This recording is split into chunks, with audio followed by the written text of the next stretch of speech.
Jeremy Pruitt just a few minutes away from addressing the media en masse at the podium for the first time as a college football head coach. Volunteer fans there to greet him. Oh, he's signing for the kiddos. Pruitt in minutes. Way to go, Jeremy.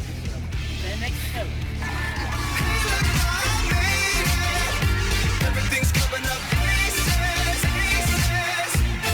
The future team, don't wake me, don't wake me.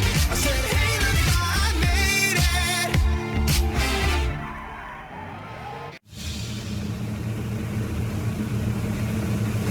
Tennessee is one of the premier programs in the country. Since the day we've got here, guys have been excited about going to work. We want to win a national championship. We want to win an SEC championship. We didn't come here to win 6, 7, 8 games. We came here to be the best that we can possibly be.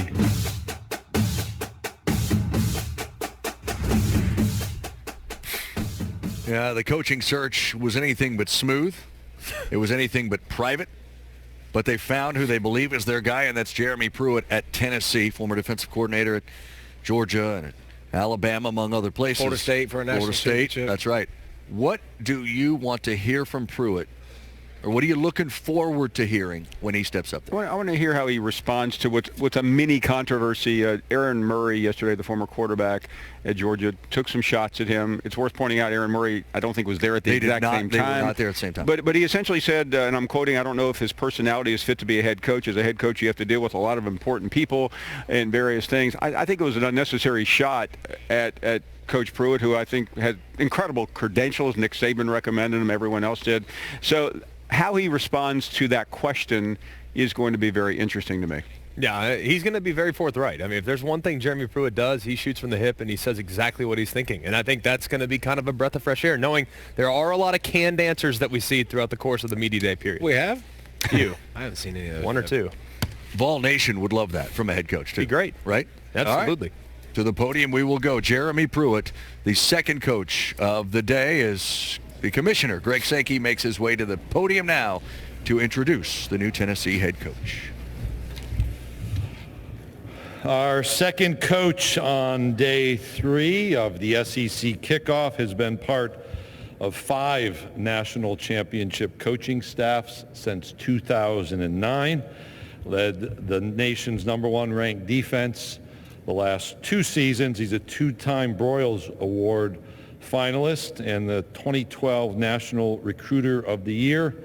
As determined by 24/7 Sports, my privilege to introduce the new head coach of the Tennessee Vols, Jeremy Pruitt.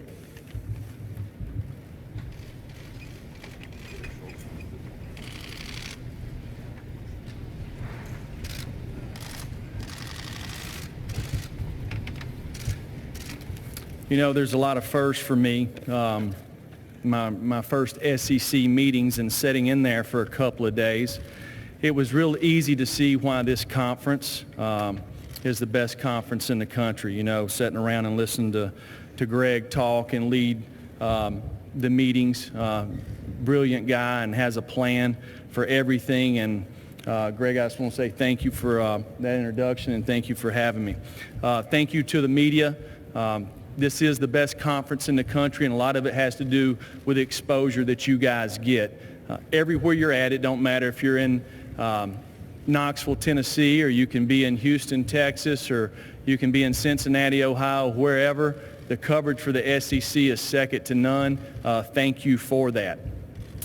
For me, when I chose to go to Tennessee, and our staff chose to go to Tennessee, our '1 goal is to build a championship program. To do that, it takes commitment and it takes resources. When you talk about commitment, you can look at the Tennessee fan base. I've been all over the state. I've been all over the Southeast. The passion, you can feel it. We're hungry. They're hungry. Everybody's hungry. We're excited to get started. We're excited to get this era started, and can't wait to do it. When you talk about facilities, our facilities there, the plan that's been in place, just in the last 6 months, we have added a practice facility, an extra practice field. We have redone our weight room, and we have also redone the Anderson Center. So when you talk about commitment, you got to have the resources to do it. I think it starts at the top. It starts with our athletic director, Philip Fulmer. A lot of people ask questions. What's it like working with Coach Fulmer? Well, the easiest way to look at it is this. If you told me that I was going to be the head coach at Tennessee and I could choose who the athletic director was going to be, I would choose Coach Fulmer. Coach Fulmer was a player there. He was an assistant coach. He's a championship head coach at Tennessee. So all the things that help make Tennessee great, he knows what it took to get there. When there was a bump in the road, he probably knows the things that can help steer me away from it. I'm thankful that I have an opportunity of, hey, if I have some questions, because I'm going to tell you something. Whatever you do, when I talk about football all the time being a developmental game, it's the same thing, same way for coaches. I'm sure 10 years from now I'll be a better head coach than I will be this fall. So the good part of that for me is if I have any questions, I got a guy that I can walk 30 feet down the hall and lean on him. So I think that he's going to expedite this process to help us get to being a championship program again. To me, if you're going to build that, you got to have a strong staff. When we went to look to build our staff, the first thing that we were looking for was good people. When you're talking about the 10 full-time coaches and myself, 8 of us started off as high school football coaches. Well, to me, that's important. If you're going to get in a high school game, you're doing it because you want to have a positive impact on young people. And I know that our guys, that's their first priority. If you're a high school coach, you got to understand how to be a really good teacher. You got to understand the teaching progression. And I think our guys are fantastic teachers. If you're going to build a championship program, you've got to be able to recruit, obviously, but you got to be able to develop what's on your team. I think a great illustration of who our staff is, if you looked at this past year's NFL draft, there's 32 picks in the first round. There's 8 young men that were drafted in the first round that somebody on our staff either recruited, coached, or helped develop in their program at some point in time. If you're going to win championships, you got to have guys that are winners, the guys that have been there, that understand it and know what it takes to do that. With 11 guys on our staff, 13 times some member on our staff has been on a national championship staff. To me, that's pretty impressive. To me, the most important thing building this program is graduating our players, graduating our student athletes. Joe Scoggins is head of our academic department. His staff does a fantastic job. They're proactive. They're not reactive. We have 10 seniors on our football team entering this season, but we will have 10 young men that have already graduated. At Christmas, we're going to have 22 men on our roster that have already received their degrees, and that's with only 10 seniors. So that tells you a little bit about Joe and what kind of job that he's doing. If you looked at our roster, there's over 40 degrees representative, so that says a lot about the versatility of the university there. You look at our staff. Tracy Rocker, he won the Outland, he won the Lombardi. Chris Winkie, he won the Heisman Trophy. Terry Fair, he was a first-round pick. There's no staff in the country that illustrates more how important a degree is. As good as those guys were at what they did, someday somebody told them they wasn't good enough. So then they had to lean on the whole reason they went to school, and I think our staff exemplifies that. You know, the power of the T. The T's power. The T represents power. You know, for our guys, the opportunities that exist with the people that are associated with the University of Tennessee once football's over with. I've been to Memphis, Nashville, Chattanooga, Bristol, Knoxville, Atlanta, Georgia, Charlotte, North Carolina, Huntington, West Virginia, Fort Lauderdale, Florida. Everywhere I've been, I have seen and felt the power of the T. And I'm honored to have a chance to represent the University of Tennessee, and we're excited to get this season going. There's 3 young men that we brought today. The first one's Kyle Phillips. He is a senior defensive lineman from Nashville. Kyle has already graduated in sports management. When I got there, Kyle was probably 260 pounds, and he's worked really hard. I think he's between 275 and 280 pounds. He signed at Tennessee to be a 4-3 defensive end. And probably based off the skill set, we've added some weight to him, and the guy has done everything that we've asked him to do. The next young man is Eli Wolf. The first time I met Eli, I was standing in Smokies, and Miss Millie and her crew, they done a fantastic job in Smokies. She's got it ready, rocking and rolling in there every day. But I look over there to my right, and there's Eli, and I ask him, because I'm thinking he might either be a manager or he might be an athletic trainer. I said, what position do you play? He said, Coach, I'm a tight end. I said, really? I said, you can block one of these SEC guys that's going to play in the Sierra 6 technique or somebody? He said, I don't know about that, Coach, but I can run a 4-5. I said, well, if you're going to play tight end for us, you're going to have to learn to block. Well, I will say this about Eli. He went out there. He's gained 20 pounds since January. He won the most improved player on our offensive side of the ball in the spring. He competed. And he's also a business major. Marquez Callaway. Marquez is right here from Macon, Georgia. He's one of 14 young men from the state of Georgia that are on our football team. Marquez is a communications major. He's a junior. I think he's been a great representative of the university, and we're excited to have him here. Our guys have worked extremely hard since we've arrived in Knoxville. Coach Fitz in the weight room has a plan. Our guys have bought in 100%.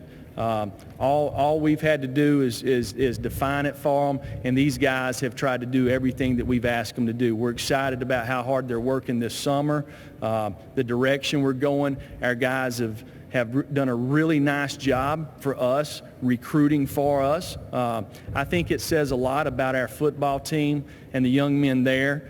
We've only had 2 people to leave our program since I've been at Tennessee, and both young men came to me the day that I got the job and said they elected to transfer. Since then, we've not had anybody else. That's very unusual in a coaching change. I think our guys are excited, they're hungry, and can't wait to get the season started. Right now for us, there's lots of unknowns. We had 12 young men who did not participate in spring football because some sort of injury. We have 15 newcomers, whether they're a junior college guy or they're a freshman, and we have 3 grad transfers. So there's 30 guys that didn't participate in spring ball. Well, now that we've got everybody here, I'm excited about it because we now have competition. And I think we'll get the best out of everybody in our program, and we're ready to get started. We opened the season with West Virginia. Tremendous opponent in Charlotte. I think it's great for our program. We're 3 hours from Charlotte. We have a lot of alumni that live in that area. We recruit the state of North Carolina. I think the same thing could be said about West Virginia. We're excited about that. And then, of course, we'll worry about the rest of our season from there on. I know in the SEC there's fantastic coaches, fantastic programs, great players. You know the passion. I've been in the league long enough. A lot of parity. It's very competitive. It's hard to win in this league. Hard to win. You got to do things the right way all the time, and that's our go. So with that, I will take any questions. All right, thank you, Coach Pruitt. If you have a question, please raise your hand. We'll get a microphone to you. We're going to start over here on our right side, here in the middle. Go ahead and stand, please, and give your name and affiliation. Coach Lucas Panzika, WDKN Radio in Dixon. The last 10 years, you talk a lot about Tennessee, bringing them back to the 90s. The last 10 years with the struggles of Tennessee football and the coaching search leading up to your hire, how do you assess the state of the program you're walking into? Well, the only thing I can assess is the last 6 months. I wasn't at Tennessee the last 10 years.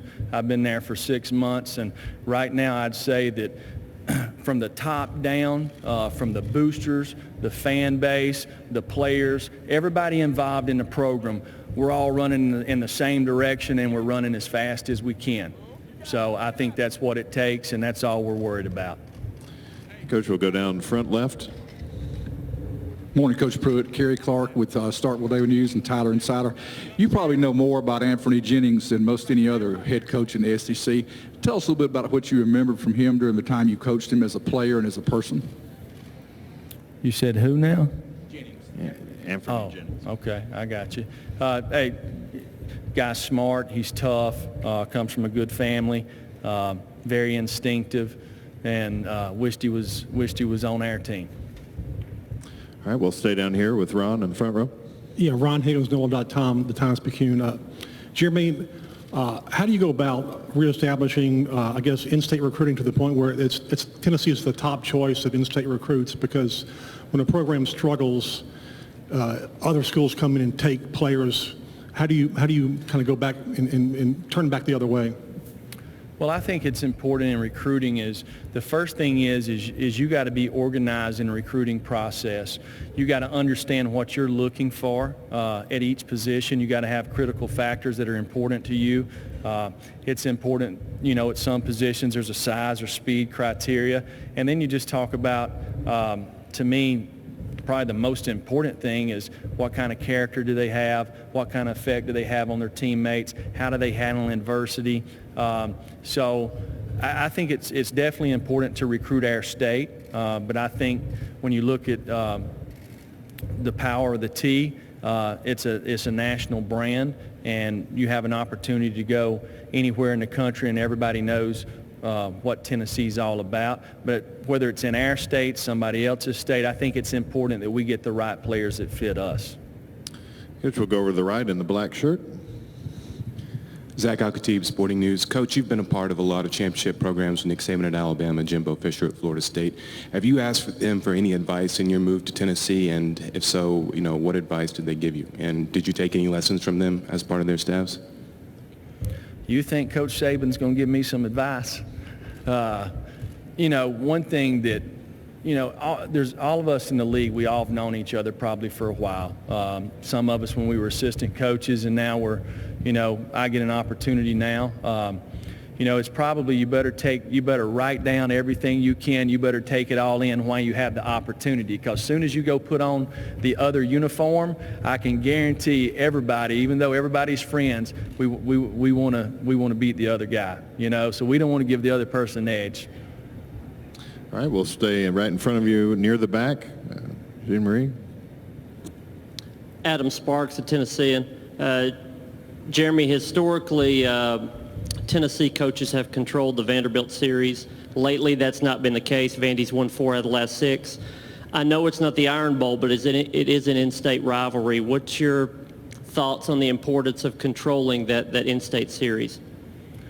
Well, I think there's obviously natural rivalries in this conference. You talk about Tennessee, Vanderbilt, Tennessee, Georgia, Tennessee, Florida, Tennessee, Alabama. Years ago there was Tennessee, Auburn. We actually play all those guys this year.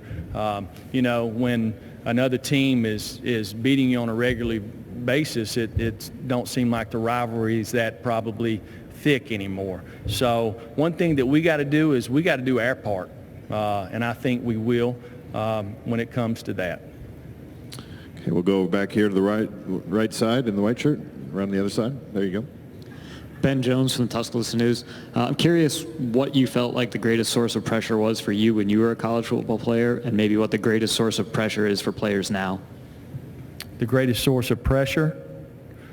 Well, I think a lot of guys, probably the great ones, they put more pressure on themselves than they receive from anybody else. We had a talk the other day of everybody has fear, so what's your fears? Probably Coach Friend was doing the talk. He's talking about his fears were a failure and not providing for his family or something. So there's other guys in the room that kind of talked about it, but I think the pressure comes from within. So I think it motivates a lot of the great ones. Hey, Coach, we'll go over here to our left, about 3/4 of the way back.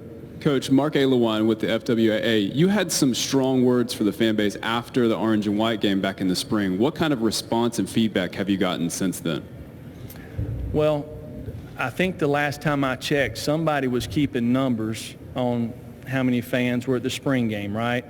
Well, our goal at Tennessee is to be the very best in everything that we do. And we have phenomenal fans, phenomenal. When I tell you everywhere I've been, I mean, I couldn't ask for more information or what they've done to provide for my wife or the families on our staff, the welcoming that we've had in the city of Knoxville, and it's been everywhere that we've been. So I'm excited to have an opportunity to give back to this fan base. My goal is to help put a football team on the field that they can be proud of by the way they play with their toughness, their effort, the way they play together, they play smart, that no matter what's on the scoreboard, when they leave the stadium, they say, you know what, that's our team.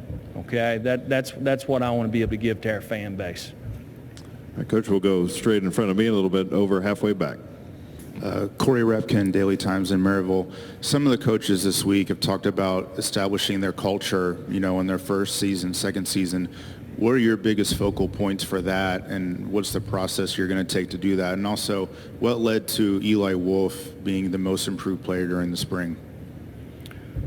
Well, the first part with Eli Wolf is when we started spring, Eli probably couldn't block me. And by the time the spring was over with, Eli had learned to strain and try to finish and really done a good job. If we can get everybody to compete and play with the effort and toughness and intensity that Eli was playing with maybe the last 7 or 8 practices, we're going to be fine. As far as a culture, to me, it's about expectations. You know, there's a bunch of different ways to do it. I think it's important that everything in the organization is defined. It's clear. Everybody has an understanding. And if somebody's not meeting the expectations, you got to be able to confront them and get it fixed, or they're going to continue to do the same thing. Okay, Coach, we'll go over to the right. Dwayne. Yes, Coach. Dwayne Rankin, Montgomery Advertiser. 2-part question. 1, now that Brandon Kennedy has arrived, how do you feel about it now? And 2, has that caused any kind of rift between you and Coach Saban? Well, first of all, Brandon, we're excited to have him. He'll be a great part for our offensive line. The guy's smart, you know, obviously graduates and he still has 2 years of eligibility. He's a really good competitor. Unfortunately, he got hurt there 1 year, so we're excited to have him, and absolutely not. You know, I respect Coach Saban. We're friends. You know, he's been really good to me over the years. I wouldn't be standing here if he hadn't called and offered me a job one day, and I'm very thankful for him for doing that.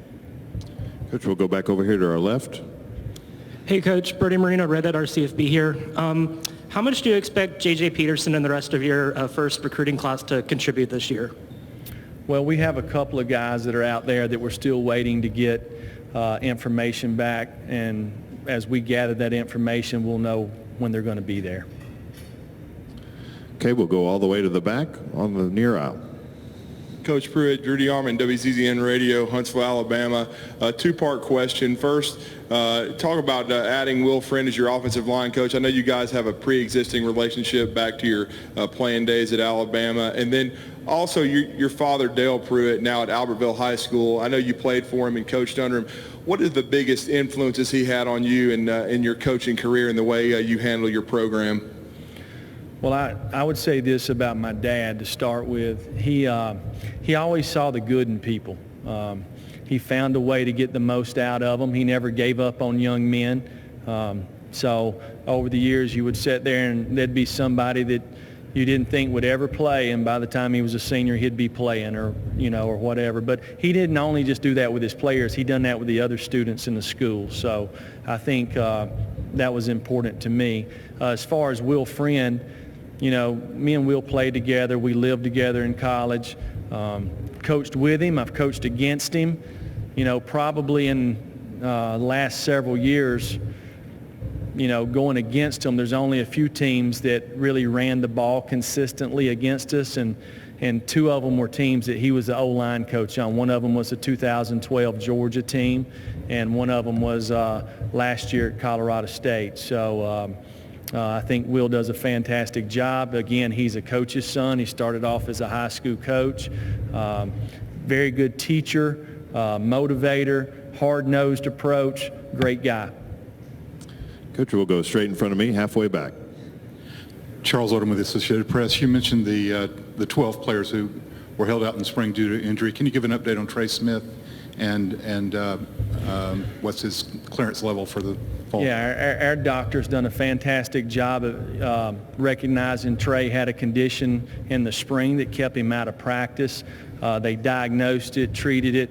He's going to be back in the fall, and we're excited to have him back. Can't wait to get him back, and I know he's excited about coming back.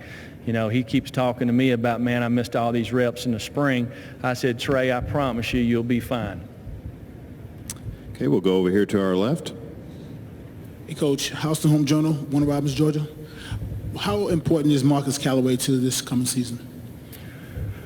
Well, I think if you're going to be good on offense, you better have guys that are hard to guard on the perimeter. Either they can take the top off or they're big power forward guys. I know that puts pressure on defenses as a defensive coordinator. If they don't have guys that can win outside, it makes it easy to call the game. I think Marquez gives us that element of a guy who can play with speed or he can play with power, and we're excited about seeing what he can do this fall. Okay, we have time for one or two more. If you have a question, please raise your hand. We'll go back over here to the left side in the middle. Microphone's on its way.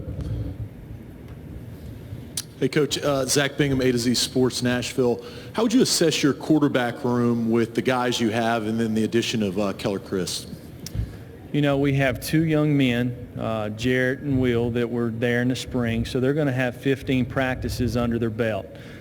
We add Keller Chris, who is coming from Stanford, who's played some football there, has experience, and we're adding a young man out of California, J.T. Shrout. We're going to give all four of those guys opportunities in fall camp. I think for us, you know, seeing what these other two new guys can do along with what the guys see how they progress in fall camp. But I think it's going to be important for us as a staff to start whittling it down pretty fast so we can kind of create some rhythm and timing and a little bit of chemistry on offense and figure out who our guys are going to be. Okay, we'll go over here on the left on the aisle. Chip. Morning, Jeremy. Chip Towers, Cox Media Group. I just wondered, how would you characterize your time in Athens and your relationship with Mark Richt, and how that relationship is today, and how it might have affected helping you become a head coach eventually? Yeah, well, you know, I've been very, very fortunate to work for some really good coaches. I mean, I worked for my dad, worked for some great guys in high school, worked with guys who are now head coaches. But, you know, working with Coach Saban, Coach Rick, Jimbo, it's been there's a lot of lessons that I've learned. You know, you talk about Coach Saban. You know, I could sit here and write a book because I worked with him the longest. I worked for him for 8 years. You know, everything in Coach Saban's program is defined. He's relentless. Nobody works harder than he does. He's a great coach, great teacher. You know, Jimbo, I talked to Jimbo last night on the phone. Jimbo, kind of from the same tree, hard-nosed, competitor, great evaluator. You know, his teams play great. Coach Rick, you know, it's very interesting when you look at Coach Rick's background was probably through Coach Bowden, and, you know, you got the Saban deal. I think I'm probably one of the few guys that's had an opportunity to work in both kind of family trees there. You know, Coach Rick, you know, the things that he taught you, know, one thing that probably the biggest thing to me is there's more to life than football. I know that sounds, but there is. And, you know, and one of these days that they ain't going to care how many championships you win and all that. So I'm very thankful for the opportunity. My time in Athens, I loved it, built a lot of great relationships. And now, obviously, we play them the fourth week, and Kirby's there, and I'm sure I want to beat him. He'll want to beat me. So, all right, we'll take one final question over midway on the right. Coach, Lucas Panzica again, WDKN Radio. At the running back position, you guys returned Tim Jordan and Ty Chandler, and Madre London coming in from Michigan State. Do you expect to see a running back by committee approach to that position this fall? Well, I think if you're going to be good at running the football in this league, you better probably have 4 to 6 guys. It's a physical game.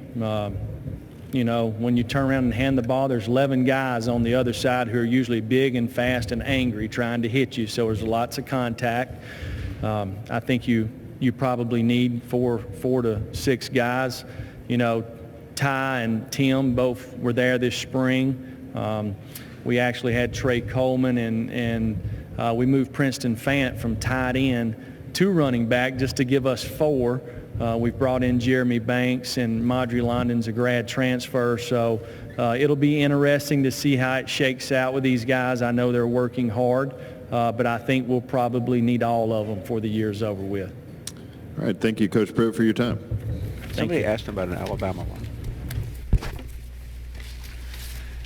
Jeremy Pruitt's first appearance as a head coach coming here today in Atlanta. You just heard him for the last 20 to 25 minutes. We will discuss what the new Tennessee head football coach ultimately had to say and the messages he ultimately tried to deliver as we get. Welcome back to SEC Now, 2018 SEC Kickoff, presented by Regions Bank.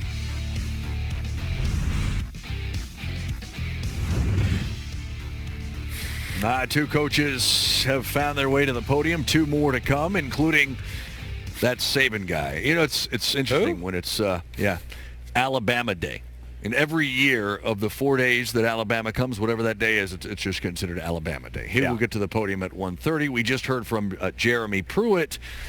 And one of the topics of conversation, guys, that we had going in was whether or not Jeremy Pruitt might be asked about a certain quote from a certain former Georgia quarterback. Of course, Aaron Murray was at Georgia. Jeremy Pruitt was too, though they were not there at the same time. But Murray did say when he was at Georgia, the way he acted, the way he treated Coach Richt, I thought was poor. He wasn't as respectful as I thought a defensive coordinator should be to a head coach. That's my thing with authority. He went on to suggest that he didn't think Pruitt essentially had the personality to be a head coach, to allow others to do jobs that he hires them to do to some degree. And Paul, we still don't know what his reaction to that might be if somebody had asked him. Yeah, and I have sat here with you in the past and been critical of this group for not asking that question. However, it was asked at an earlier get-together.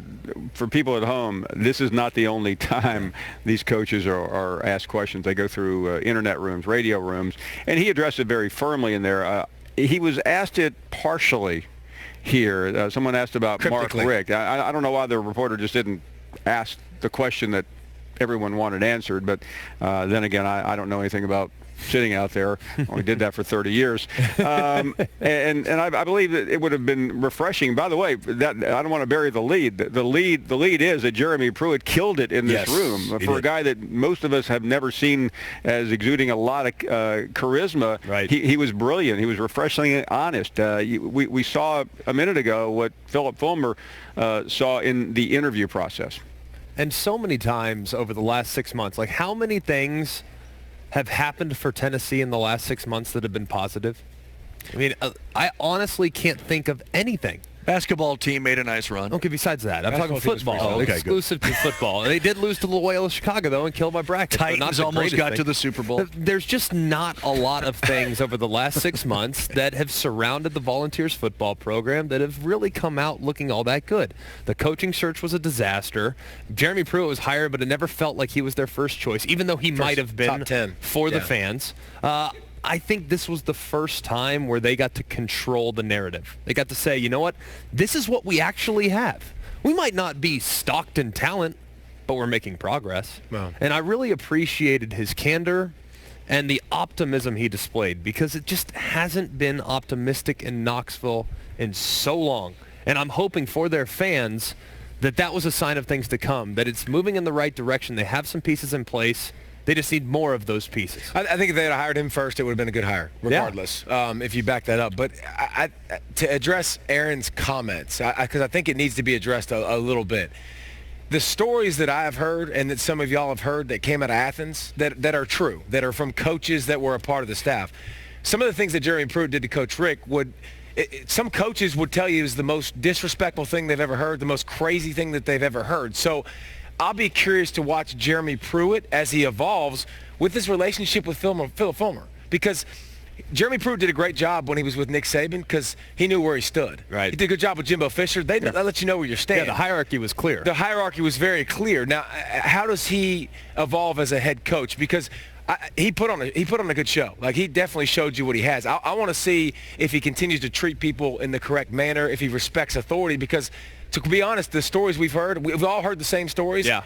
It was pretty bad, and it was pretty disrespectful. So that's what I'm interested to see, the level of power. I like Aaron Murray. I do. I like Aaron Murray a lot, and quarterbacks have a certain fraternity. But I felt in reading his comments that they were personal and they were unnecessary. And I understand that things didn't go well when he was the coordinator with Georgia. There was a friction there, and you even heard him describe it when asked indirectly about the question. He goes, well, I came from Jimbo Fisher and Nick Saban, and they're tough, and this is the way they do things. And, Mark Richt was more Bobby Bowden and Lovey Up, a player's coach.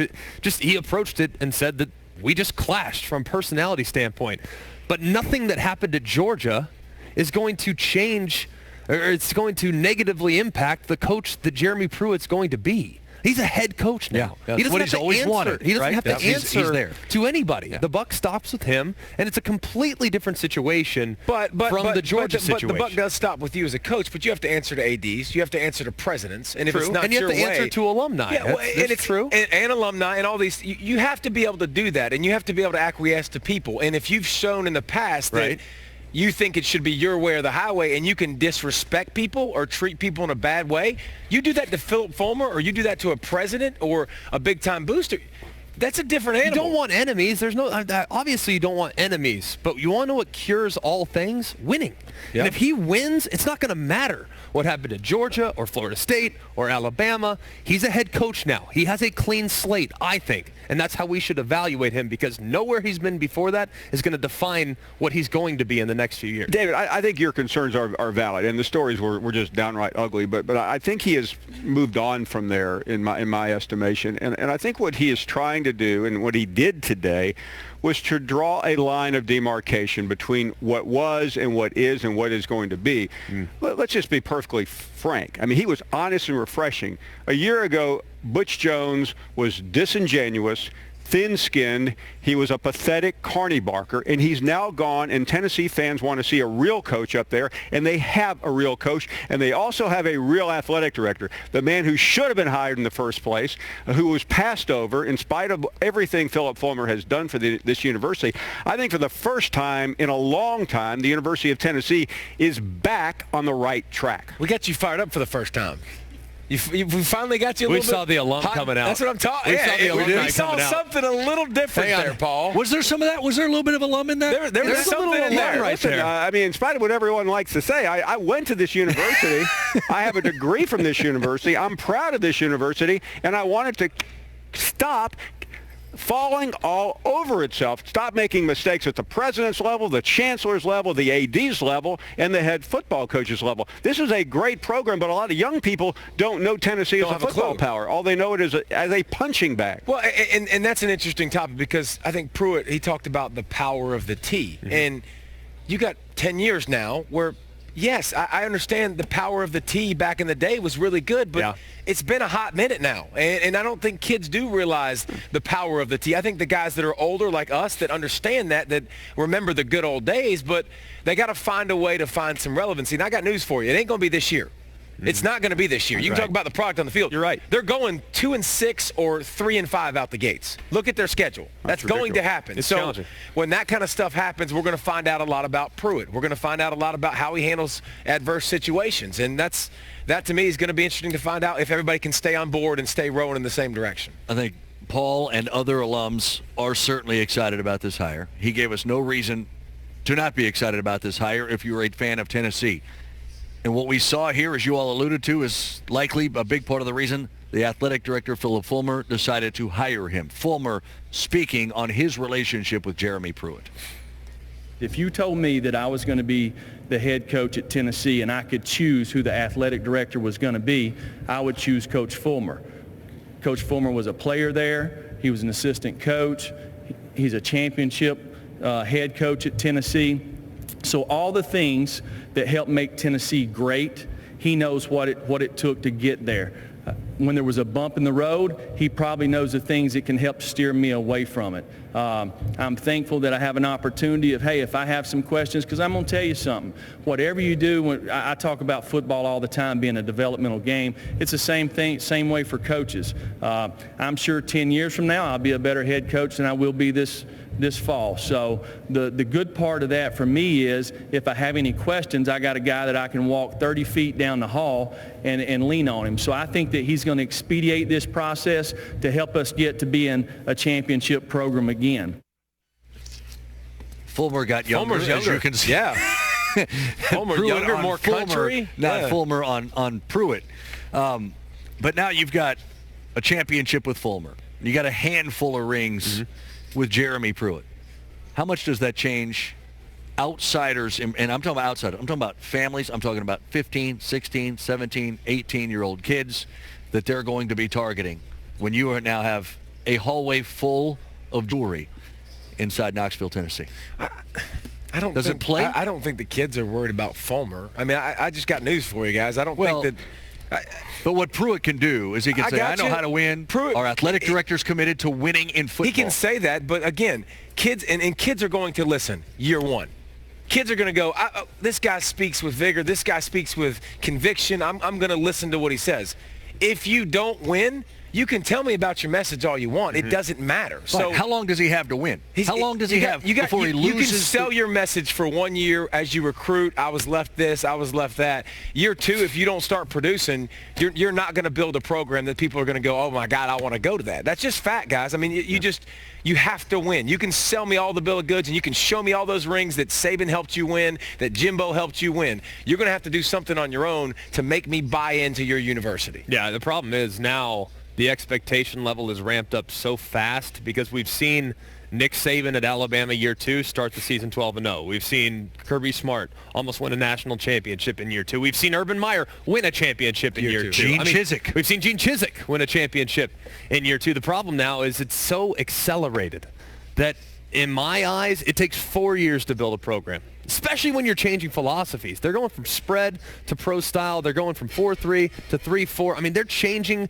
completely, both offensively and defensively, and it might not pay dividends early. It might take 3 years. Okay. They might stumble out of the gates, and it could get ugly. It could. The personnel is just not there. As an analyst, how many years down the road will you give this program to become one that's competing for Eastern Division championships before you're ready to deem it a successful hire or a failed hire? You have to look at year three. That's when year three is the year you circle. Are you trending up or are you trending down? If you're trending down, be concerned. If you're trending up, okay, stay the course. See, I'm year two. Not me. I'm year three. I'm year two because you've seen it. Great coaches, what we just talked about, great coaches find a way. Again, but they're inheriting different situations than what Jeremy everybody's Pruitt inheriting different situations. Look at the route Jeremy's going. He's going a lot of JUCO. He's going grad transfers. Right. I mean, I think this situation can be if he's a great coach, this situation in a year from now, after next season, should be going in a totally different direction. Right. I should be able to see that because it's going to be rough this year regardless. It's going to be bad. It will. But then next year I should see a pulse and I should see his stamp of physicality, his stamp of toughness, his stamp of discipline if he's got the team going in the right direction. You know what I would deem successful? I'm sorry, Paul. If I'm Tennessee, now this is going to sound like a slight to them, and I really don't intend it that way. I would look at South Carolina's program over the last 2 years. I'd say, okay, that's who I want to be in the short term. Now, long term, Tennessee should be better than South Carolina. They have more tradition. Their resources are remarkable. They have championship banners that have been hung in the last 2 decades. But in the short term, overachieve. Get to a bowl game year one. That would be a remarkable feat. +3 wins. And then the next year, you overachieve again. And then year 3, you're like, oh, these guys might have a chance in the SEC East. So I think that's the blueprint. If he can try to follow that, then they should feel pretty good about the direction they're heading. Yeah, there was a time when Tennessee defined itself by Alabama. You're 100% correct. Tennessee fans have to look at South Carolina, Kentucky, Vanderbilt, games that they have been dropping all over the board, and if you can get those back, then you can make the next progression to the big boys. But Tennessee's not there yet, and I think somewhere between 2 and 3 years, you're going to know. It's really going to be in recruiting, and I think that's an issue because where does Tennessee go, and exactly who do they beat in recruiting in this league right now? You talk to the fan base. That's a tough spot to recruit. I think it's the toughest. I think the job today, and Paul, you've followed this program forever. I think the job at Tennessee today is tougher than it's ever been in recent memory because of the strength of Clemson in the Carolinas, the strength of Georgia, obviously in the state of Georgia, which are their background in recruiting, the strength of Alabama and Auburn, and the strength of all the coaches and programs in the state of Florida. I think it's harder to recruit to Tennessee now than it's been in many, many decades because of the strength of all the auxiliary programs around them. When we talk, you say year 3, you can make judgment. Year 2, you can make judgment. Paul said 2.5. You talk to the fans every day. How many years before the mass of fans will safely decide success or failure? Well, Tennessee fans right now are unified for the first time in a long time. Yeah, they acted like they bought into the former coach, but there were always issues there. So I think the bowl game or getting close to a bowl game is critical. The bowl game would just be unbelievable, but they will stay on board as long as this program, David, as you said, is going up the hill. The second it looks like it's wavering, then they'll start splintering because there is enthusiasm in Knoxville right now, but there's a lot of doubt. There are so many hangover effects of the administration bungling pretty much everything there. But there is no optimism. I think I'm talking about this year. No, there is no. I don't think there's any Tennessee fans. So this isn't A&M saying we've got Jimbo Fisher and Dan Mullen in Florida. I mean, these people are really not sure what they have. A good guy and a good man, and yeah, his lineage all over the place is great, but they're not optimistic about beating Florida. I think they just understand that if they go to a bowl game this year, it's a pretty good year. 6-7 wins. I think 90% of realistic Tennessee fans are going to be like, okay, that was a pretty good season. They start with a toughie. Mm-hmm. West Virginia is going to be a top 15, top 20 team. Yeah. In Charlotte. What is most important about that game from Tennessee's perspective? Well, first and foremost, the biggest question mark maybe on their whole team is a corner. And that's not where you want to start when you're playing Will Greer, David Sills, and potentially the most explosive passing offense in the entire country. I think it's a miserable starting game. I really do. But Eastern Tennessee State and UTEP makes things a little better. 100%. But then what about from there? You host Florida. That's a big game. You host Florida. I think it's big. And it's really the Georgia and Auburn games. I'm not sure you should expect to win those games. And Alabama's right after that, by the way. And then South Carolina after you just got beat up. That 5-game stretch from Florida to South Carolina is ridiculous. It's a potential 0-5 run that you could experience, and that's when you have to evaluate whether or not the wheels could potentially come off. I want to see them be competitive. They might not win all those games, but don't lose 41-0 to Georgia. Don't lose 100-0 to Missouri. I mean, it was at least be competitive. But in West Virginia, let's just assume they won't win that game. They won't win that game. I think it's going to be a real challenge. Okay, right. I would take West Virginia if I was taking a game. Yeah. Right, but what's the level of importance of them? Like, it's always going to be Jeremy Pruitt's first game as head coach. That is fact. What has to happen for that to not be an embarrassment on his ledger and on the program? I think he could even get away with that, but I think the Florida game is where that team had better compete, and that game had better go to the fourth quarter because they're not going to win another game for 5 weeks. Well, it's just it's to me, it's not about the W's. It's about literally how you look, right? How you play. Are you making people pay a toll? Like, is this a physical? Is it a physical game? Like Mississippi State hasn't won a ton of games over the past several years. I mean, they've been in it, but they're physical. They made you they made you earn it. Do they make you earn it, or do you give it away? How structured? I think offensively, when he talked about switching schemes, they don't have great players to run a pro-style offense. Offensive line is a going to be mark very, very interesting to watch. Yeah. What kind of offense do we have? Identity. Defense, what's our identity? I think start to see that make me earn it mentality, toughness mentality. They'll be looking for an identity on offense. One team that will not and will put up huge numbers and will score a ton of points is Missouri. We start looking into what was, over the course of the season when it was finished, the most prolific offense in the SEC a year ago. Almost everybody's back, though with a new coordinator, the guy Tennessee fans remember well. We'll dive into the Tigers of Mizzou when we get you back in the ATL.